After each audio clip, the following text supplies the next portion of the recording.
A Aventura das Aranhas e Outras Fábulas. Sandra Imone. Fundação Educard Pastoral.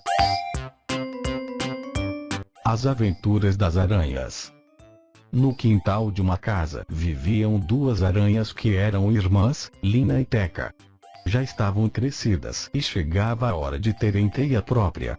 Como as duas eram muito amigas, apesar de pensarem diferentes sobre quase tudo, decidiram morar juntas. Saíram, então, à procura de um bom lugar para sua nova teia. Lina não tinha pensado sobre o assunto, mas Teca tinha paixão pela luz e pelo calor do sol, e propôs à irmã: "Vamos morar no sol? Talvez seja longe, mas aposto que nunca uma aranha chegou lá. Vale o desafio. Seremos as primeiras." Lina achou a ideia meio louca, mas, como tinha preguiça de pensar, e mais ainda de discutir, aceitou a proposta de Teca. No dia seguinte bem cedo, as duas aranhas começaram sua tarefa. A ideia de Teca era prenderem os fios da teia em lugares cada vez mais altos, até chegarem ao sol. Ela disse: "Primeiro vamos subir nesta árvore bem alta, para começar nosso trabalho lá em cima. Deve ser uma macieira, pois está cheia de frutos vermelhinhos." Para a aranha tão pequenina, um simples pé de tomate que havia na horta da casa, carregado de frutos, parecia uma grande árvore. Lina duvidou que aquilo fosse mesmo uma macieira, mas, como não tinha interesse por plantas, seguiu Teca. Quando chegaram lá em cima, prenderam a teia na folha mais alta e continuaram sua subida. As aranhas e seus fios eram tão leves que qualquer ventinho fazia com que flutuassem e subissem no ar. "Agora vamos levar os fios até o topo daquela montanha enorme que estou vendo daqui", disse Teca. A montanha que a aranha estava vendo não passava de um montinho de areia que tinha ficado no quintal depois de uma obra na casa. Com muito esforço, e levando quase o dia inteiro, as aranhas alcançaram o topo do monte. "Queria só ver a cara de quem duvidou de nós", disse Teca, orgulhosa. "Aposto que uma aranha nunca chegou tão alto." Lina achava que a irmã estava exagerando. Enquanto Teca dava pulos de alegria, ela só conseguia se sentir cansada. A noite tinha chegado, e as duas trataram de dormir. Quando acordaram de manhã, a dona da casa já tinha pendurado no varal alguns lençóis de fronhas brancos, que balançavam ao vento. "Quem diria?" disse Teca ao vê-los. "Já estamos bem perto das nuvens. Como são branquinhas. Vamos até lá." Lina achou aquilo mais parecido com panos. Mas não tinha outra sugestão para dar e seguiu a irmã. Algum tempo depois, conseguiram prender os fios no lençol. Teca fez mais uma descoberta. "Eu sempre quis saber como as nuvens ficavam presas no céu sem cair. Agora já sei que elas ficam penduradas nessa corda comprida. Acho que estou ficando a aranha mais sabida do mundo." Como um dos lençóis estava recém-lavado, pingando água, ela ficou encantada ao ver de pertinho uma nuvem chovendo. Depois de descansarem um pouco nas nuvens lençóis, as aranhas recomeçaram a subida. A certa altura, Teca exclamou: "Que beleza! Já estou vendo o sol bem perto. Hoje mesmo a gente chega lá." Na verdade, o sol que ela estava vendo era a lâmpada de uma luminária presa na parede perto do telhado, que alguém tinha esquecido acesa. Já estava anoitecendo novamente. Depois de subirem bastante, pararam para descansar. Naquele momento, um bando de vagalumes apareceu piscando suas luzes. Lina ficou assustada, mas Teca achou lindo. Exclamou: "Estamos tão perto das estrelas do céu, que quase pude tocar em uma. Ou será que não são estrelas? Estão se movendo. Acho que são cometas." Continuaram subindo mais e mais até que chegaram bem perto da lâmpada. A luz cada vez mais forte feriu seus olhos. Dessa vez Lina abandonou sua apatia, decidiu raciocinar e disse: Mana, se o sol já ilumina tudo lá no chão, imagine perto dele. É luz demais, não vamos conseguir enxergar nada direito. Desculpe, mas acho que aqui não é lugar bom para se morar. Vamos pensar em outra coisa. Teca refletiu sobre as palavras de Lina e teve de concordar. O sentimento de frustração por não poder realizar seu sonho ficou mais leve por ver a Mana, enfim, participar das decisões. Naquele momento, uma mariposinha, dessas que voam em torno das lâmpadas, não viu as aranhas e chocou-se contra as duas, fazendo-as cair. Teca gritou: Socorro! Uma nave espacial atropelou a gente. As duas aranhas caíram bem em cima de uma velha bola branca de plástico, que as crianças da casa tinham esquecido sobre uma pilha de caixotes. Passado o susto, Teca olhou em volta e exclamou: Que maravilha, Mana! Fomos cair bem em cima da lua. Lina exclamou: Isso sim, é um lugar bom para se morar. E, comovida, beijou a irmã, acrescentando em seguida: Obrigada, Mana. Essa aventura me ensinou tanta coisa nova. Sua imaginação, suas ideias e sua alegria me contagiaram. Quando enjoarmos da lua, eu é que vou escolher o próximo lugar. E começou a olhar em volta para ter uma ideia. Nesse momento, bzzzzz. Um besouro passou voando. Lina sorriu para Teca e completou: Mas, dessa vez não vamos nos cansar tanto. Vamos viajar num avião igual a esse que passou. E as duas se abraçaram sorrindo. A criatividade resolve problemas e dá mais cor à vida. Duplo silêncio. Conto inspirado em uma lenda judaica. Era uma vez duas capivaras muito amigas, que moravam no campo. Cada uma tinha sua casa, mas trabalhavam juntas, cultivando feijão. Desde a hora em que o sol nascia até a noite, as duas passavam trabalhando, parando apenas, mas por pouco tempo na hora das refeições. Roçavam a terra, aravam, semeavam, numa rotina diária muito difícil e exaustiva.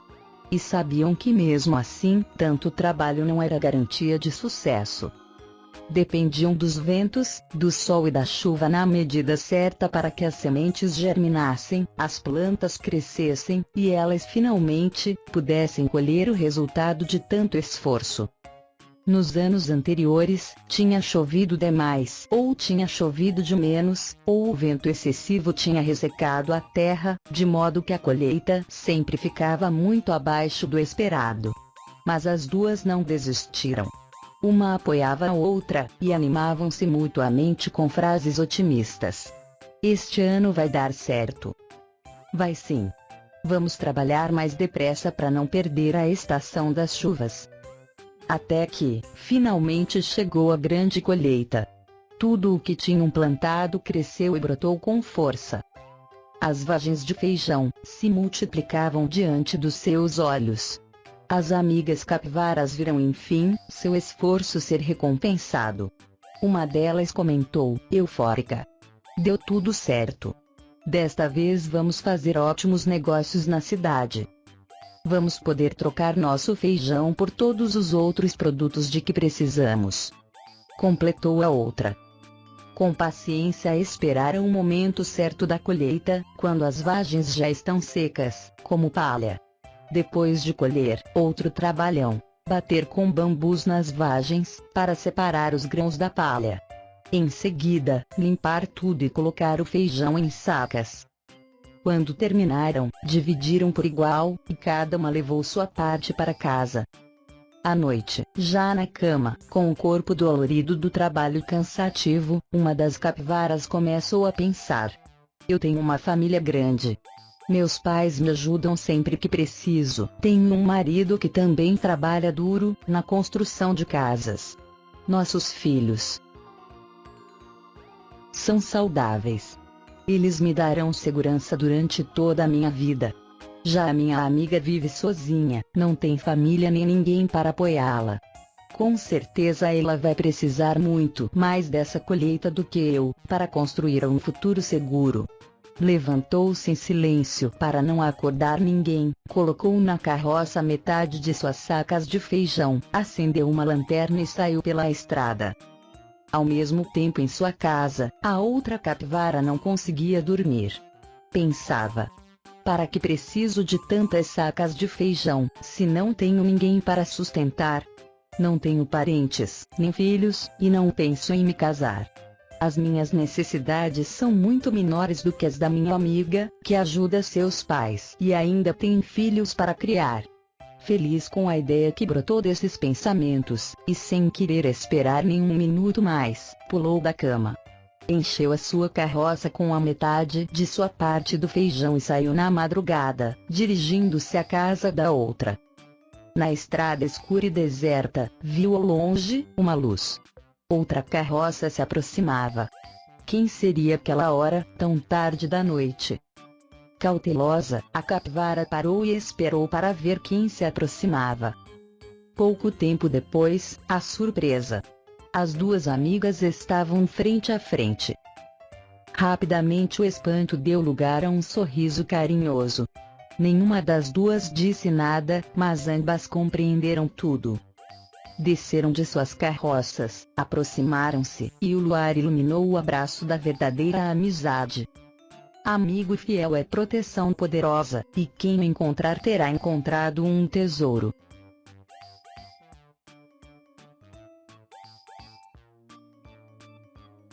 O rio sem fonte. Você conhece aquela música? De olhos vermelhos, de pelo branquinho, de pulo bem leve, eu sou coelhinho, sou muito assustado, porém sou guloso, por uma cenoura já fico manhoso. O coelhinho desta história era assim, branquinho, de olhos vermelhos e assustado. E meio nervosinho. Mas também era prestativo, obediente e muito criativo. Um dia, sua mãe pediu a ele que levasse um presente para o avô que tinha acabado de se mudar. A casa dele ficava a algumas horas dali. A mãe explicou o caminho com todos os detalhes e completou: prestando bem atenção, não tem como errar. Você vai passar por vários rios. O coelho já se assustou. Mas mamãe, eu não sei nadar, e não tenho barco. Calma, meu filho. Sorriu a mãe. Todos os rios têm ponte, não se preocupe. No dia seguinte cedinho, o coelho saiu levando o presente. Era a primeira vez que ia tão longe sozinho, e estava um pouco ansioso com a aventura. Depois de algum tempo de caminhada, encontrou o primeiro rio. Suas águas cristalinas corriam sem pressa, carregando folhas secas, que pareciam barquinhos flutuando sem destino. Logo o coelhinho avistou uma ponte de madeira, que atravessou sem nenhum problema. Ao longo da manhã, foi sempre assim, sem muita novidade. Vários rios, várias pontes. Rios claros, rios escuros, alguns tranquilos, outros agitados. Pontes de madeira, de bambu, de tijolo. Depois de algumas horas ele sentiu fome. Parou e comeu o sanduíche de alface com cenoura que tinha levado. Descansou um pouco embaixo de uma árvore e logo retomou o seu caminho. Até que chegou a um rio de águas barrentas. Procurou a ponte, mas não encontrou. Procurou de novo. Em pouco tempo percebeu que não havia ponte. Alarmou-se. Como assim?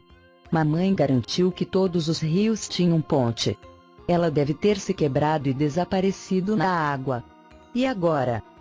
Já aflito, ficou tentando encontrar uma maneira de seguir viagem.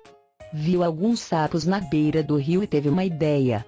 Foi falar com eles, dizendo depressa: preciso atravessar o rio para levar um presente para o meu avô, mas não sei nadar, não tenho barco e aqui não tem ponte. Podem me fazer um favor? Chamem todos os sapos e deem as mãos, para eu passar por cima de vocês e chegar à outra margem. Os sapos pularam na água, cantando. O coelho não lava o pé, não lava porque não quer. E rindo muito, sumiram de vista. O coelho começou a andar rapidamente, de um lado para o outro, procurando uma solução. Então olhou para uma árvore que havia na margem e teve outra ideia. Disse a ela de um jeito ainda mais atropelado, misturando as palavras. Preciso atravessar o rio para nadar um presente para o meu avô, mas não sei levar, não tenho uma ponte e aqui não tem barco. Pode me fazer um favor? Deite seu tronco sobre o rio para eu passar por cima e chegar à outra margem. A árvore não entendeu nada. Além do mais, estava bem enraizada no solo e não podia atender ao pedido do coelho. O coelho começou a puxar os bigodes de nervoso. E agora? Que problemão! Tinha que achar um jeito de atravessar o rio. Avistou várias pedras perto dali, e teve mais uma ideia. Aproximou-se delas e tentou pedir, embolando tudo. Preciso nadar o barco para levar um presente para minha ponte, mas não sei atravessar, não tem um rio e aqui não tem avô. Por favor, empilhem-se umas sobre as outras para que eu possa passar. Parece que as pedras também não entenderam nada, porque nem se mexeram. O coelho chegou ao ponto máximo do nervosismo. Revoltado por não conseguir ajuda, andava em círculos, sem saber o que fazer. Então viu que alguém se aproximava na outra margem do rio. Era uma garça. Decidiu tentar novamente. Respirou fundo, acalmou-se um tantinho e conseguiu falar duas frases sem misturar tudo. Ei garça! Você pode me ajudar a atravessar esse rio? A garça fez uma cara intrigada, de quem não tinha entendido. Ele gritou mais alto. A garça continuava não entendendo. O coelho gritou com todas as suas forças. Ei garça! Você pode me ajudar a atravessar esse rio? Finalmente, a garça deu mostras de ter entendido e começou a caminhar em sua direção. Sem nenhuma dificuldade, ela atravessou o rio, que era só a água da chuva do dia anterior descendo do morro, mas tão rasa que mal chegava às suas canelas.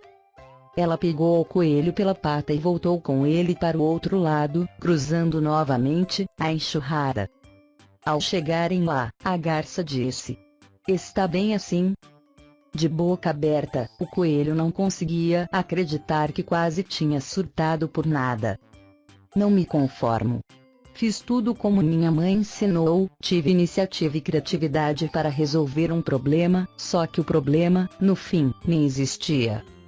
E a garça arrematou, com uma risada. Sim, mas faltou calma e principalmente, curiosidade.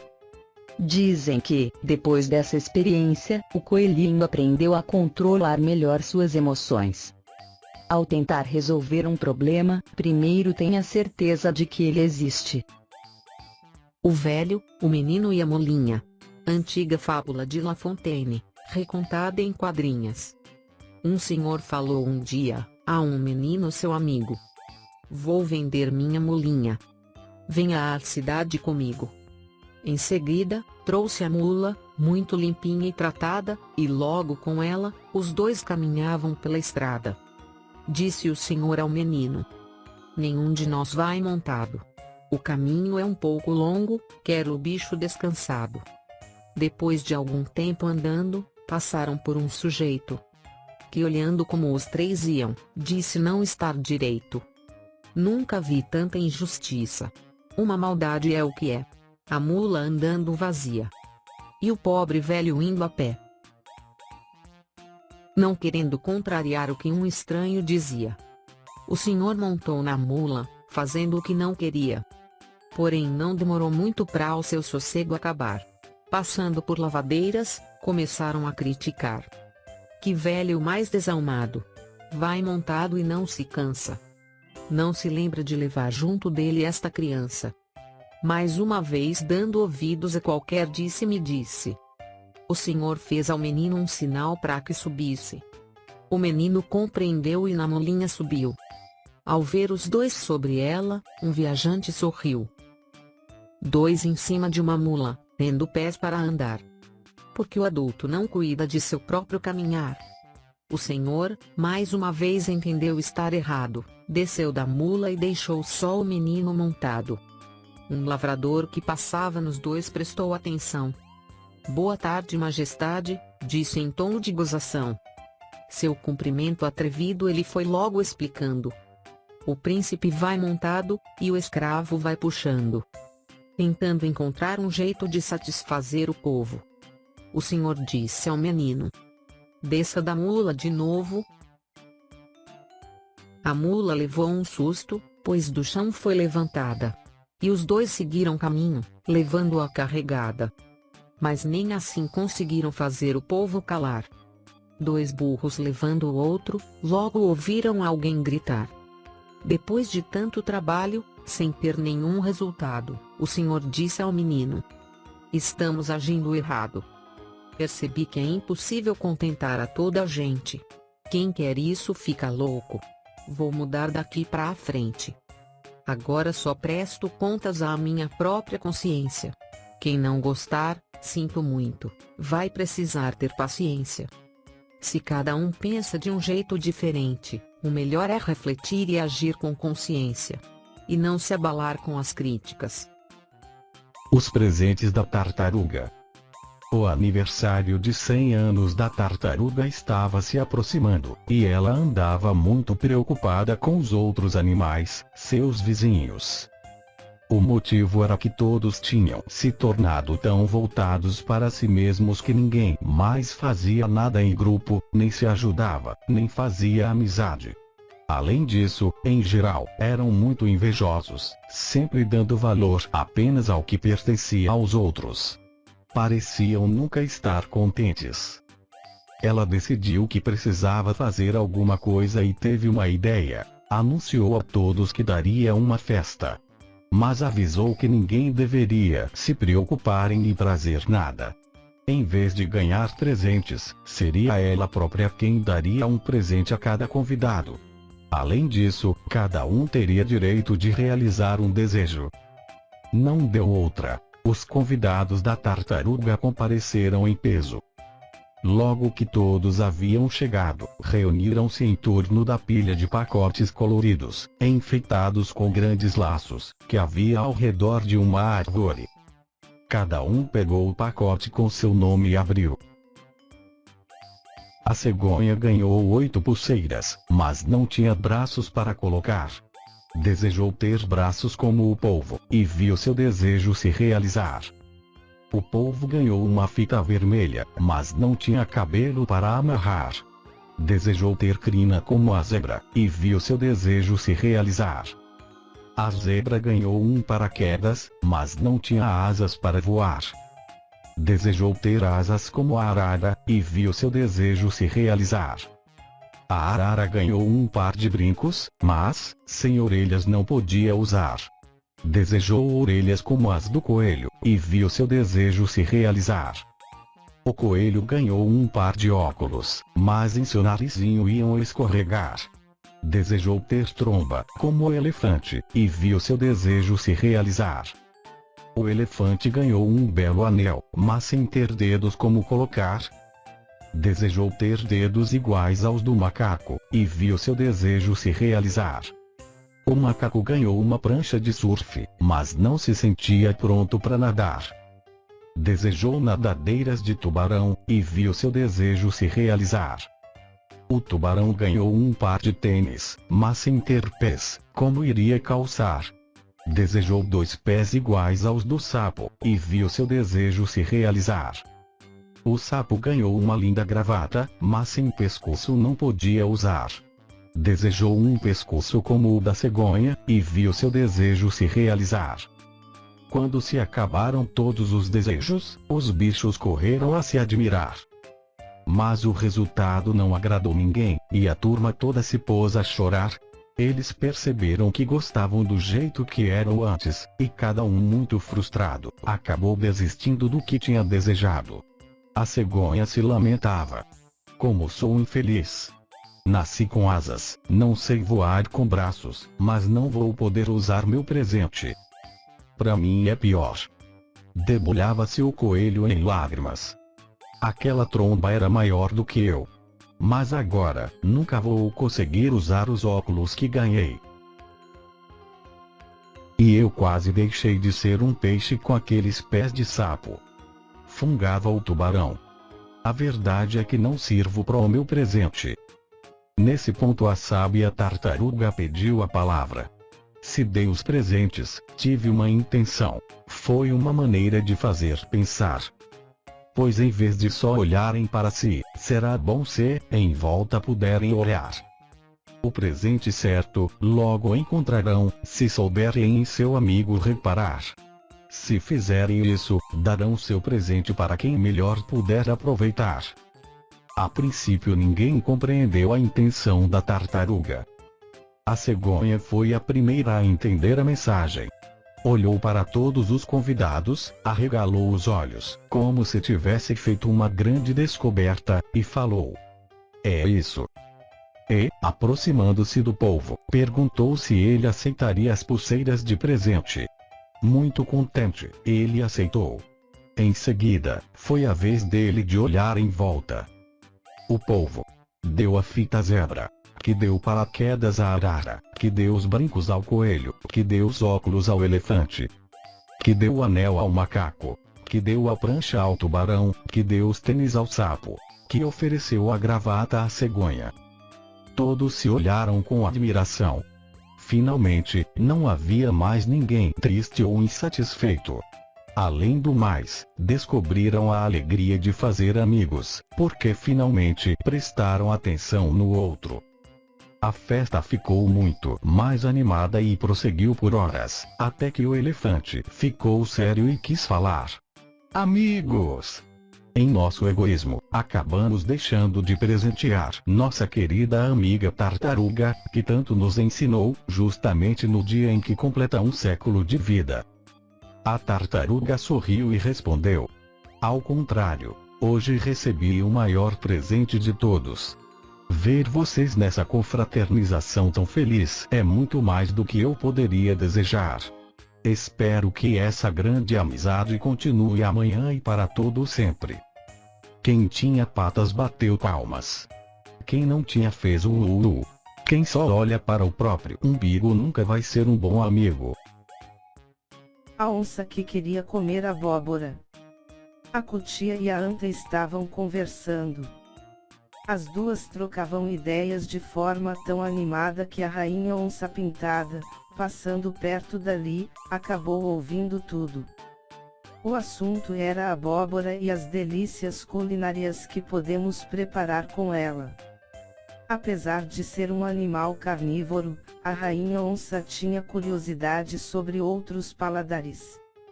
Já com água na boca, louca para experimentar aquelas receitas, teve uma ideia. Reuniu os animais em uma clareira no meio da mata, e anunciou um concurso. Queridos súditos, ando enjoada de comer carne todo dia. Quero variar.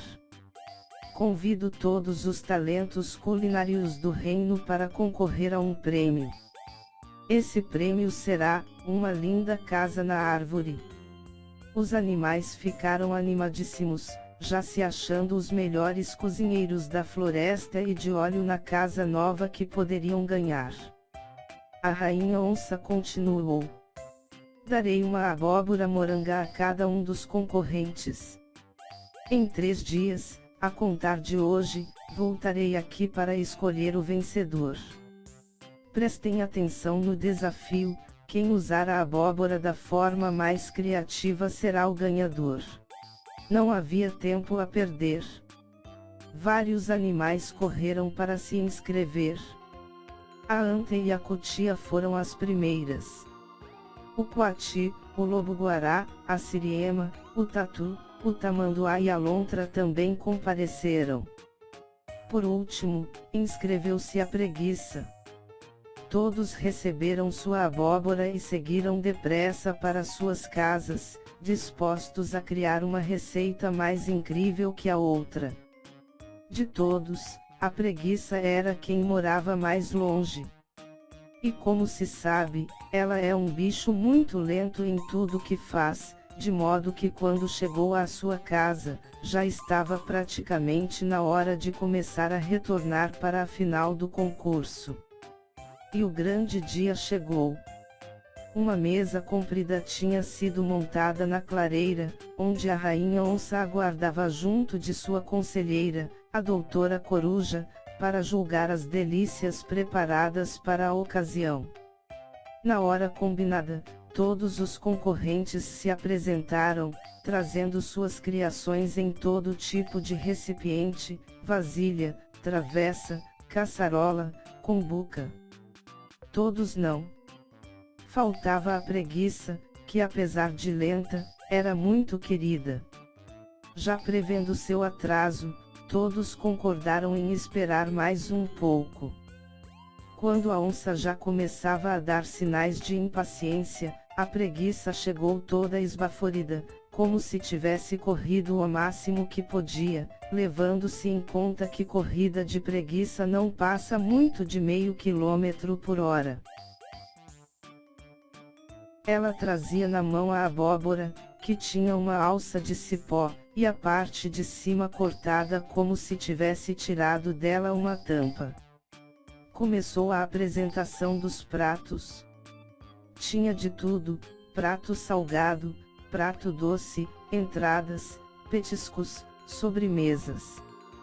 O da anta tinha um nome comprido: doce de abóbora com crocante de castanha de caju e sorvete cremoso de gengibre. Parecia ótimo. A cutia fez tipes de cascas de abóbora. O tatu apresentou uma bela salada de abóbora com queijo de cabra. A onça ia provando e conversando bem baixinho com a coruja, que tomava notas. Quando chegou a vez da preguiça, ela deu um passo à frente e disse: Majestade, como eu moro longe e não tinha muito tempo, achei melhor fazer uma coisa simples. E tirou de dentro da abóbora um embrulho feito com folha de bananeira, que ofereceu à rainha. Esta, curiosa, desembrulhou e viu que era um simples pastel. A preguiça apressou-se a explicar: Majestade, tomei a liberdade de trazer esse pastel de forno, recheado com abóbora, que é simples, mas muito gostoso. É um dos meus preferidos. Confesso que pretendia fazer algo diferente, mas vi que não teria tempo. Passei por muitos obstáculos. Se quiserem posso contar. Prossiga, ordenou a onça, curiosa. A preguiça contou.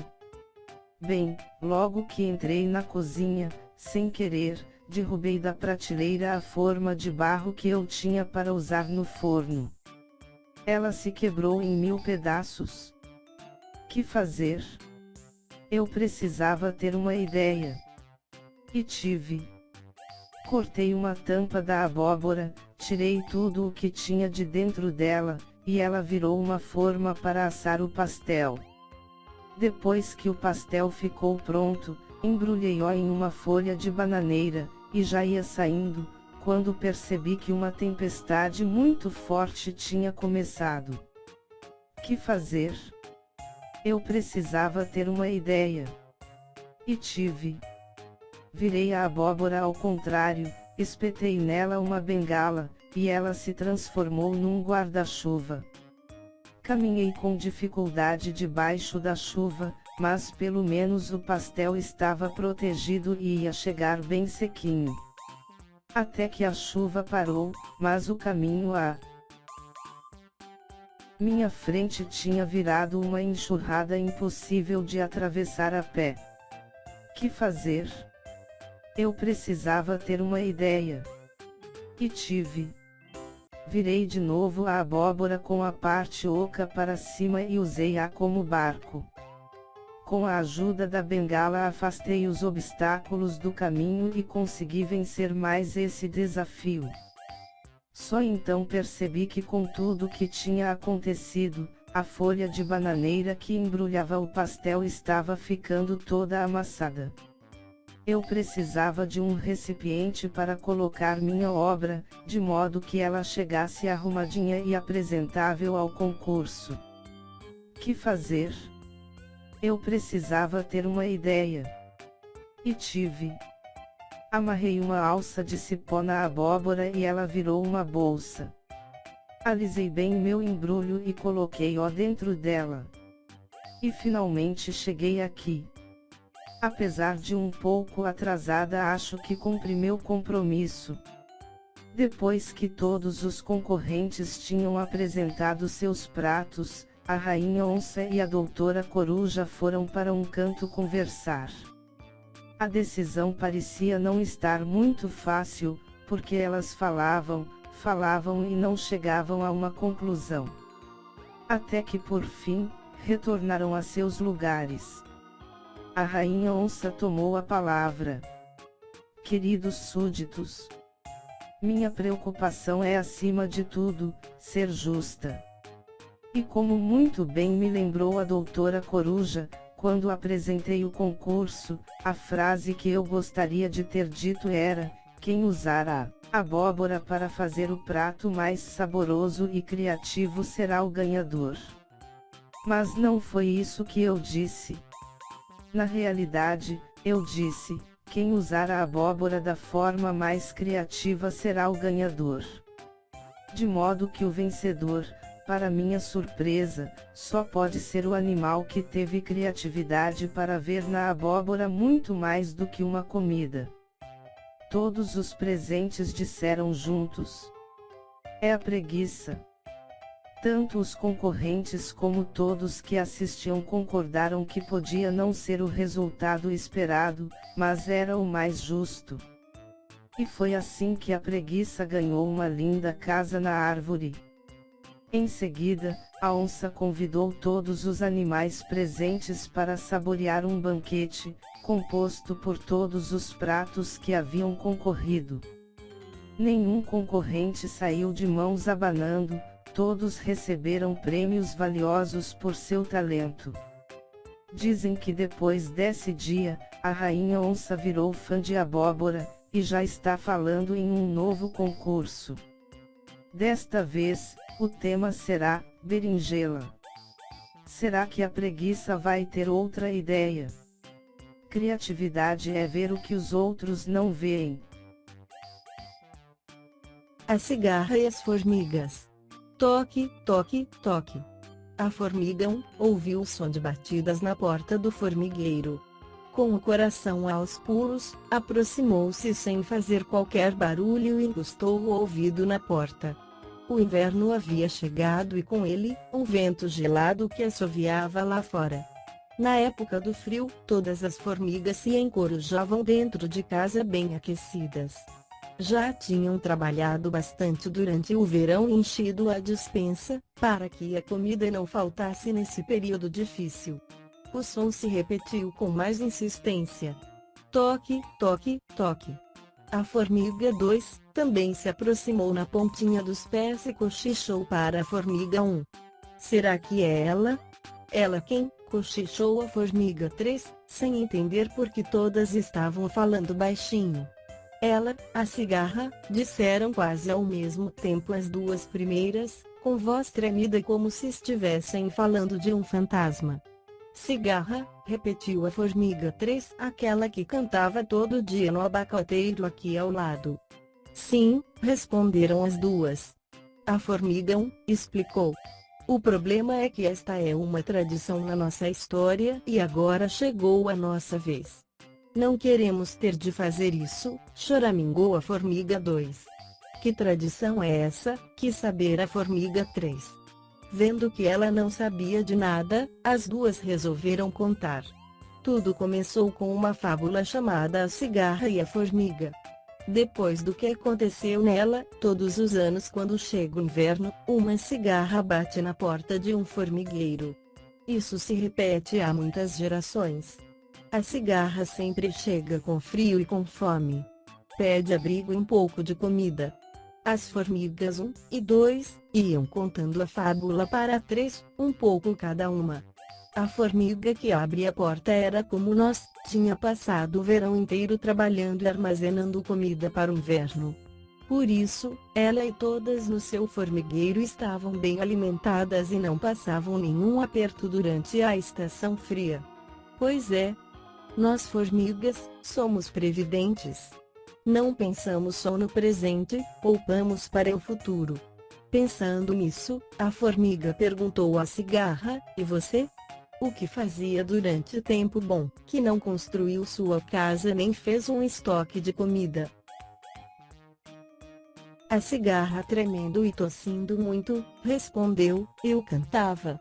E o que nossa parenta fez? Quis saber curiosa, a formiga 3. Ela? Bem, ela respondeu, você cantava? Pois então, dance agora. E bateu a porta na cara da cigarra. A formiga 3 arregalou os olhos. Dance agora. Ela disse isso, coitada da cigarra. Nesse momento, soou novamente a batida. Toque, toque, toque. As duas ficaram mais nervosas.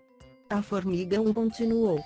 Minha avó dizia que a formiga agiu certo, porque quem não se prepara para o futuro paga sempre um preço alto. Nós concordamos, mas não totalmente, explicou a formiga 2. Formiga é formiga, cigarra é cigarra. A gente não deve achar que as nossas ideias ou o nosso jeito de viver são os únicos certos. Cada um tem sua natureza. A da cigarra é cantar. E canta tão lindo, disse a formiga 1. Fechando os olhinhos como se estivesse recordando. Eu ficava feliz sempre que ela começava a cantoria. Sim, ela é uma artista, concordou a formiga 3. E eu acho que a gente deve sempre tentar se colocar no lugar do outro. Isso se chama empatia. Aliás, se demorarmos muito para abrir, ela vai acabar morrendo de frio antes da hora. A formiga 1 tomou coragem. É verdade. Vamos abrir. Mas o que faremos? A formiga 2 tomou uma decisão. Todas concordam em não seguir a tradição e ajudar a cigarra. As outras duas disseram juntas. Concordamos. E assim, após esse acordo, abriram a porta. Mas o que viram foi muito diferente do que tinham imaginado. A cigarra estava lá, sim, mas bem agasalhada, com um lindo casaco feito de paina. Diante das 3 formigas boquiabertas, ela falou. Tudo bem, amigas. Então, gente, como nesse tempo de frio não dá para cantar no abacateiro, resolvi abrir uma escola de canto. Vim convidar vocês. Mas como? Gaguejaram as formigas. Você agora tem casa. E dá aulas. Claro, né? Respondeu a cigarra, rindo. Não temos que continuar repetindo para sempre a vida dos nossos avós. Ou vocês pensam que só as formigas conhecem aquela fábula? As formigas arregalaram os olhos e abriram ainda mais as bocas. A cigarra continuou. E como sei que vocês guardam bastante comida, tive a ideia de perguntar se topariam trocar minhas aulas por um pouco de alimento. Assim que se refez do espanto, a formiga 1 abriu um enorme sorriso. Nossa! Eu ia adorar aprender a cantar. As outras 2 formigas concordaram entusiasmadas. As 3 correram a contar a novidade a todo o formigueiro, que aderiu em peso. E foi assim que a cigarra passou todos os invernos seguintes sem nunca mais sentir fome. E quando a estação fria passou, as formigas descobriram que o serviço ficava muito mais leve se trabalhassem cantando. O mundo seria um lugar melhor se as pessoas se perguntassem com mais frequência. E se fosse comigo? A abelha que não sabia fazer mel. Era uma vez uma abelhinha. Ela via as outras abelhas tirando o néctar das flores e trabalhando na colmeia, e achava aquilo lindo. Ao mesmo tempo, tinha certeza de que nunca conseguiria fazer o que elas faziam. Essa abelha quase não voava, porque estava sempre triste, perdida em seus pensamentos. Sentia-se incapaz de um dia ser como as outras. Nasci no lugar errado, pensava ela.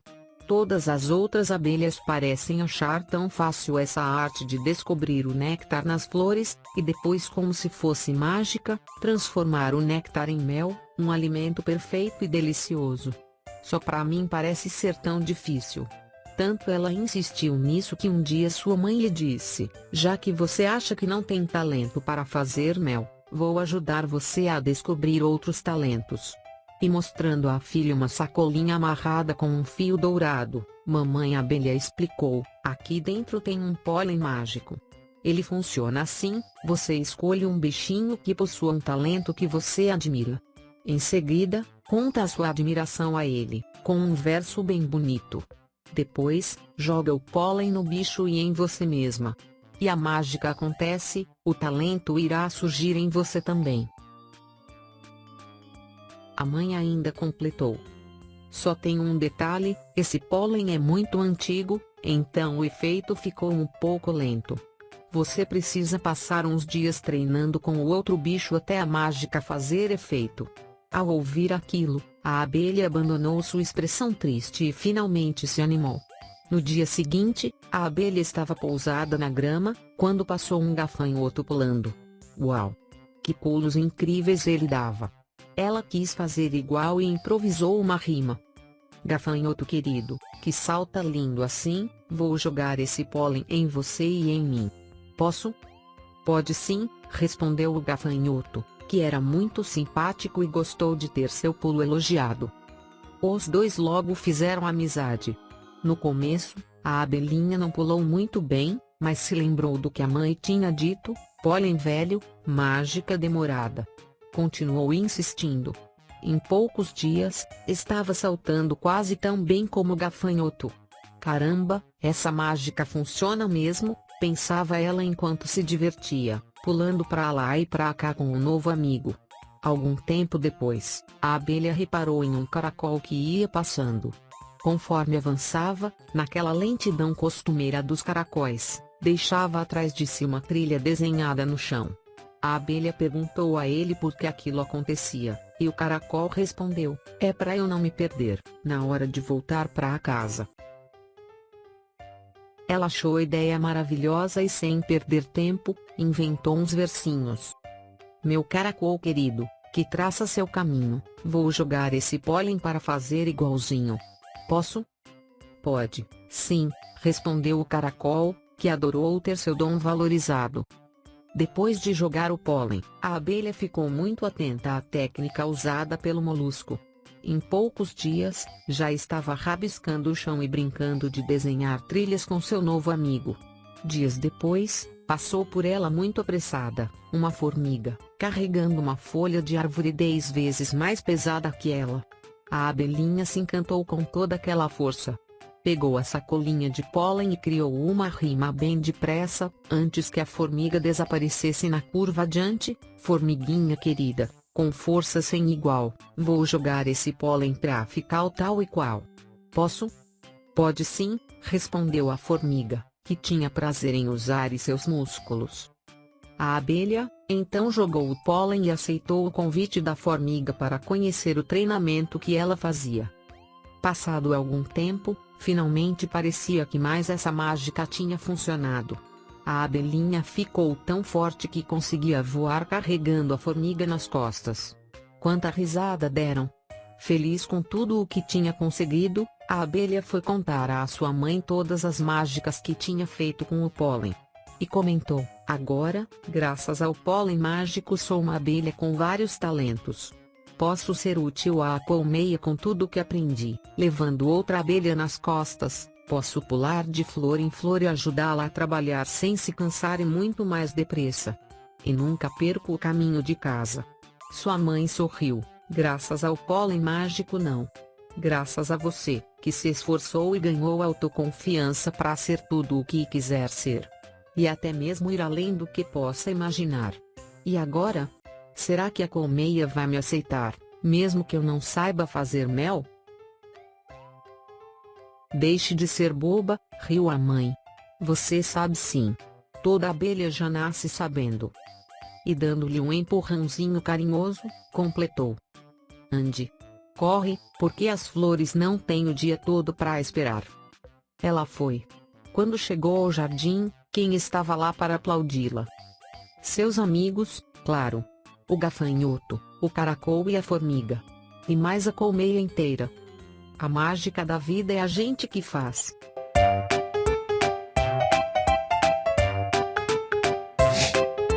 Curta, inscreva-se e compartilhe o canal.